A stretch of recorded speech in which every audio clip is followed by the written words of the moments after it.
कुटे hospital आणि laparoscopy centre, हाडांच्या फ्रॅक्चरच्या सर्व प्रकारच्या शस्त्रक्रिया, दुर्बिणीद्वारे सांध्याच्या शस्त्रक्रिया, दुर्बिणीद्वारे गुडघ्याच्या दोरीच्या शस्त्रक्रिया, modular operation theatre, ICU, ventilator, pathology lab, X ray, 24 तास औषधालय, generator backup, deluxe, semi deluxe, special, semi special rooms, cashless mediclaim, सर्व प्रकारच्या शासकीय विमा योजना, रुग्णांची आपुलकीने काळजी घेणारं सुसज्ज, स्वच्छ, प्रसन्न रुग्णालय, Kute hospital and laparoscopy centre, Tajne Mala, Navin Nagar road, Sangamner, जिल्हा अहमदनगर। लोकशाहीचं ब्रीदवाक्य असलेले सत्यमेव जयते हे राज्यातील मंत्रालयात आणि शासकीय कार्यालयामध्ये गांभीर्याने पाळले जात नसल्यानं त्याच्या निषेधार्थ केडगावच्या एकनाथ नगर या ठिकाणी विठ्ठल पार्क येथे अरुणोदय क्रांती सेवा संघ यांच्या वतीने सभा घेतली गेली। या सभेमध्ये विविध कायदेविषयी प्रश्नावर, परिस्थितीच्या विषयांवर चर्चा करून यापुढील काळामध्ये सत्यमेव जयते ब्रीदवाक्याचा योग्य वापर होण्यासाठी रस्त्यावर उतरून मोठं आंदोलन करू अशी भूमिका घेतली गेली आहे, अशी माहिती अरुणोदय क्रांती सेवा संघाचे संस्थापक अध्यक्ष अरुण खिची यांनी दिली आहे। छत्रपतींनी जो इतिहास गाजवला आपल्या महाराष्ट्र राज्यामध्ये, त्याची पुनरावृत्ती म्हणून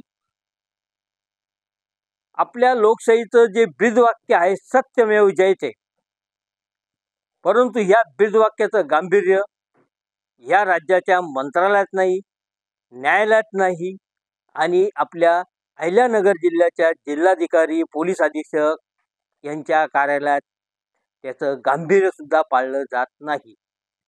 त्या विरोधात निषेध म्हणून मी आज निषेध सभा बोलवली आणि आता इथनं पुढं फक्त निषेध करून उपयोग नाही, तर या विरुद्ध मोठं जन आंदोलन उभं करण्याचं काम मी आणि माझे मित्रमंडळी सगळे मिळून आम्ही सुरू करणार आहोत। आता हे जे ब्रीदवाक्य आहे सत्यमेव जयते, याची सुरुवात 1918 मध्ये मोहन मदन मालवीय या व्यक्तींनी आपल्या देशात याचं राष्ट्रीय वाक्य म्हणून घोषणा दिली होती आणि 26 जानेवारी 1950 मध्ये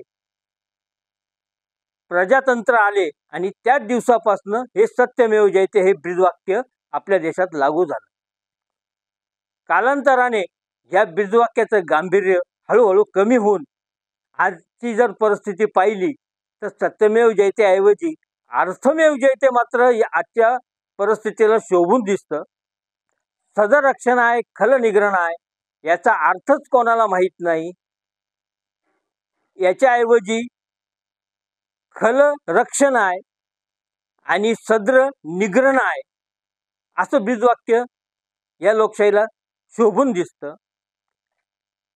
तिसरं ब्रीदवाक्य आहे न्यायालयाचं, 100 अपराधी निर्दोष सुटले तरी चालेल, परंतु एका निर्दोष व्यक्तीला शिक्षा होऊ नये, हे जे ब्रीदवाक्य हे न्यायालयात बी पाळलं जात नाही।